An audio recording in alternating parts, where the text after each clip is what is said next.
Alright, what is the difference between capital and capital? Well, the difference basically has to do with location and building. Let me explain.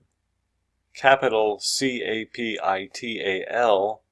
refers to the city, the most important city in a state or a country. For example, Washington, D.C. is the capital with an A.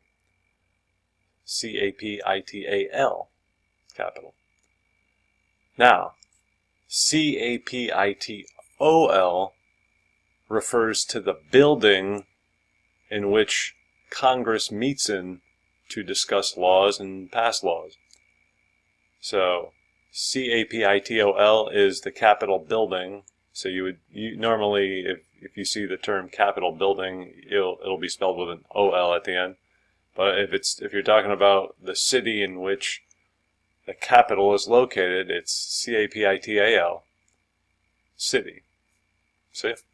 So capital A-L refers to city, capital O-L refers to the building of the state or the country.